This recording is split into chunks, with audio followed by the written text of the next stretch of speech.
যখন টিং টিংকে এভাবে চুপি চুপি ডাকছিল, ঠিক তখনই টিং টিং চোখ খুলে তার মা টুনির কাছ থেকে উঠে জানালায় কুহুর কাছে আসে। খেলতে যাবো কি করে? দেখ না, মা জোর করে আমাকে ঘুম পাড়ানোর জন্য শুয়ে দিয়েছে। এই দুপুরবেলা মা কিছুতেই বাইরে খেলতে যেতে দিবে না। এই, তোর মা তো ঘুমিয়েছে। আয় আয়, দরজা দিয়ে বেরিয়ে আয়, আমরা অনেক মজা করে খেলবো। চুপি চুপি বেরিয়ে আয়, তোর মা কিচ্ছু টের পাবে না। দাদা কুহু দাদা, আমি চুপি চুপি বের হচ্ছি। এই বলে কুহুর কথা শুনে টিং টিং চুপি চুপি দরজা দিয়ে বেরিয়ে কুহুর সাথে বাহিরে খেলতে আসে।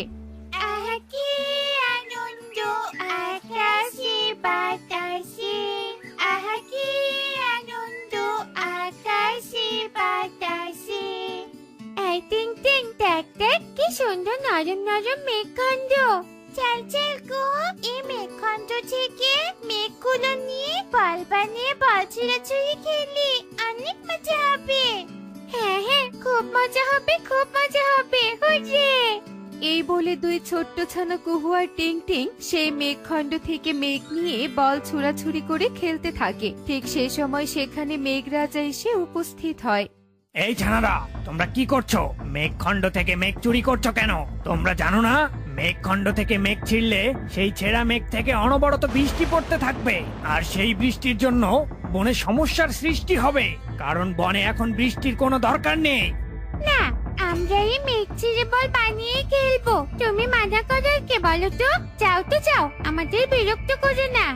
হ্যাঁ হ্যাঁ, আমাদের একদম বিরক্ত করো না, যাও তো এখান থেকে। তোমরা তো অনেক হারে বচ্চাচ্ছা না, নিষেধ করা সত্ত্বেও শুনছো না? মেঘ দিয়ে খেলা করার খুব শখ, তাই না? দাঁড়াও, এই মেঘের মধ্যেই তোমাদের বন্দি করে রাখবো। এক্ষুনি বন্দি হয়ে যা তোরা।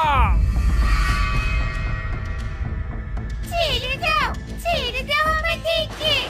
মা, মা, বাঁচাও। আমার কথা না শোনা শাস্তি এটা। থাক এবার বন্দি হয়ে এখানে, থাক।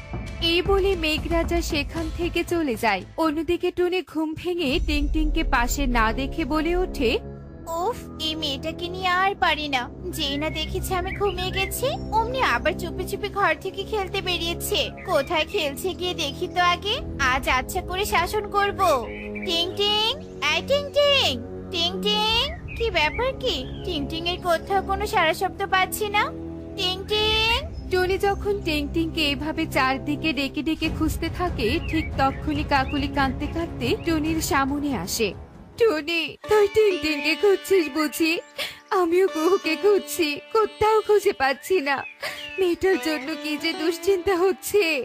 ওরা নিশ্চয়ই দুজন একসাথে আছে কাকুলি দিদি। চলো চলো, আমরা দুজন মিলে একসাথে খুঁজে দেখি। টিং টিং।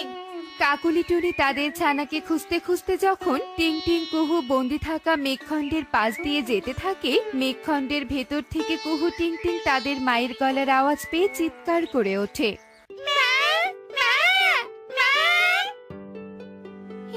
কি কুহু টিং টিং, তোরা মেঘখণ্ডের ভিতরে কেন ঢুকেছিস? তোদের কত খুঁজছি আমরা। বেরিয়ে আয়, মেঘখণ্ড থেকে বেরিয়ে আয় বলছে। মা, মা, আমরা বের হতে পারবো না মা। মেঘরাজা আমাদেরকে এখানে বন্দি করে রেখেছে। মা, ও মা, এইভাবে বন্দি থাকতে আমাদের খুব কষ্ট হচ্ছে মা। মেঘখণ্ডের ভেতরে খুব ঠান্ডা। ও মা, উদ্ধার করো আমাদের। সোনামণিরা, তোমরা ধৈর্য ধরো। কাকুলি, চল চল, তাড়াতাড়ি মেঘখণ্ড ছিঁড়ে আমাদের ছানা দুটোকে বের করি। কোনো লাভ নেই, ওই দুই পাজি ছানাকে মেঘখণ্ড থেকে তোমরা কিছুতেই বের করতে পারবে না। ওরা দুষ্টুমির ছলে বনের ক্ষতি ডেকে আনতে চেয়েছিল। মেঘরাজা, আমাদের সব ঘটনা খুলে বলুন, কি করেছে আমাদের ছানা? টুনির কথা শুনে মেঘরাজা সব কথা খুলে বলে। সব শুনে কাকুলি টুনি বলে ওঠে, মেঘরাজা, ও মেঘরাজা, আমাদের ছানারা অনেক ছোট, ভালো মন্দের তফাৎ বোঝে না। ওদের মুক্তি দিন, ওরা আর এমন দুষ্টুমি করবে না। আমরা দুষ্টুমি করব না। যে দুষ্টুমি করলে অনেক ক্ষতি হতে পারে, সেই কাজ থেকে দূরে থাকবো। ক্ষমা করে দাও, এবারের মতো দয়া করে ক্ষমা করে দাও। তোমাদের সবার কথা শুনে আমার মন নরম হয়েছে, কিন্তু আমি যে মেঘে কাউকে বন্দি করতে পারি, কিন্তু মেঘ থেকে মুক্ত করতে পারি না। না না মেঘরাজা, এ হতে পারে না। আপনি কোনো তো উপায় বের করুন, যার কারণে আমাদের ছানারা এখান থেকে মুক্তি পাবে। একটা উপায় আছে। এই বন থেকে পূর্বের দিকে লাল পাহাড়ের কাছে একটা ঘাসের মাঠ আছে, আর সেই ঘাসের মাঠে একটাই হলুদ রঙের ঘাস ফুল ফুটে আছে। সেই ঘাস ফুল এনে যদি তোমরা মেঘে ছোঁয়াতে পারো, তবে তোমাদের ছানা এখান থেকে মুক্তি পাবে। আমরা এক্ষুনি হলুদ ঘাস ফুল আনতে যাব। কিন্তু সাবধান, ওই হলুদ ঘাস ফুল একটা দৈত্যের। সেই দৈত্য ওই ঘাস ফুল থেকে শক্তি পায়। সেই দৈত্য যদি তোমাদের আক্রমণ করতে আসে, তবে সেই হলুদ ঘাস ফুলের একটা পাপড়ি ছিঁড়ে ফেলো, আর ওই দৈত্য তোমাদের কিছুই করতে পারবে না। আচ্ছা ঠিক আছে, তবে তাই হবে মেঘরাজা। চল তাড়াতাড়ি লাল পাহাড়ের কাছে সে মাঠে যাই। এই বলে কাকুলি আর টুনি চলে যায়। টিংটিং আর কুহু তাদের মায়েদের চলে যাওয়ার দিকে অসহায় ভাবে তাকিয়ে থাকে। এরপর, এই টুনি, আমরা সে কখন থেকে শুধু উড়েই চলছি তো উড়েই চলছি, এখনো না সেই লাল পাহাড় দেখতে পাচ্ছি, আর না পাচ্ছি সেই মেঘরাজার বলে দেয়া মাঠ। আমরা ভুল দিকে উড়ে যাচ্ছি নাকি রে টুনি? ধৈর্য ধর কাকুলি, বিপদের সময় মনে সাহস রাখতে হয় আর বিশ্বাসের সাথে চলতে হয়। আমরা এই পথ ধরে সামনে এগিয়ে যাব। এই বলে কাকুলি আর টুনি সামনে এগিয়ে যেতে থাকে। হঠাৎ করে তারা দূর থেকে সেই লাল পাহাড়ের চূড়া দেখতে পায়। টুনি, হে টুনি, আমি যা দেখতে পাচ্ছি তুইও কি তাই দেখতে পাচ্ছিস? হ্যাঁ হ্যাঁ, ওই তো লাল পাহাড়। ওরে কাকুলি, আমরা ঠিক পথে এসেছি। তার মানে ওই লাল পাহাড়ের কাছে হলুদ ঘাস ফুলের মাঠ। চল চল, তাড়াতাড়ি চল, আর একটুও দেরি নয়।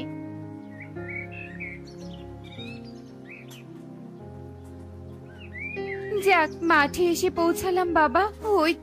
ওই তো হলুদ ঘাস ফুল। চল তাড়াতাড়ি ঘাস ফুলটা নিয়ে কেটে পড়ি। এই বলে কাকুলি যেই না হলুদ ঘাস ফুলটা ছিঁড়ে হাতে নেয়, অমনি চারদিকের সুন্দর পরিবেশ পাল্টে গিয়ে এক ভয়ঙ্কর রূপ ধারণ করে। চারদিকে অন্ধকার হয়ে যায়, জোরে জোরে বাতাস বইতে থাকে। তারপর সেই মাঠ ছিঁড়ে বেরিয়ে আসে একটা বিশাল বড় দৈত্য। কে কে আমার ফুল ছিঁড়েছে? আমার এতদিনের সাধনার ফুল কে ছিঁড়েছে? হলুদ ঘাস ফুল আমার শক্তির উৎস। এ কি, এই সামান্য পাখি দুটোর হাতে আমার হলুদ ঘাস ফুল কেন? তোদের এত বড় সাহস!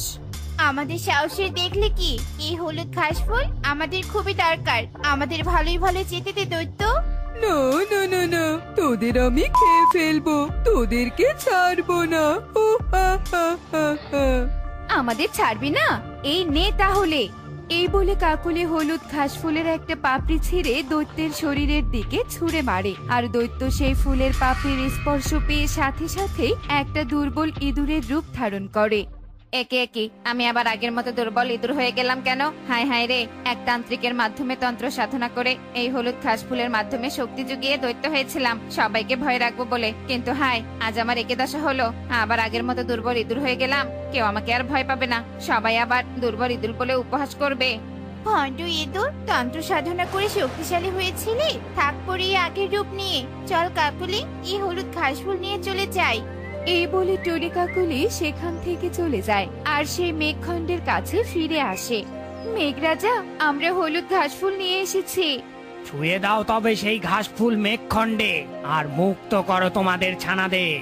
মেঘরাজের এই কথা শুনে টুনি হলুদ ঘাস ফুল মেঘখণ্ডে ছুঁয়ে দেয়, আর সঙ্গে সঙ্গে মেঘখণ্ড থেকে টিং টিং কুহু বেরিয়ে আসে।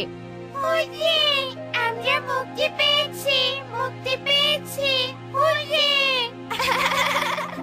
তোমরা আর কোনোদিন এমন দুষ্টুমি করো না, যার কারণে তোমাদের শাস্তি পেতে হয়। না না মেঘরাজা, আর কোনোদিন এমন কোনো কাজ করব না। টুনি, কাকলি, তোমরা এবার তোমাদের ছানাদের নিয়ে চলে যাও। মেঘরাজার কথা শুনে টুনি কাকুলি তাদের ছানাদের নিয়ে চলে যায়। এরপর থেকে কুহু আর টিং টিং কোনোদিন আর খেলার ছলে দুষ্টুমি করে না।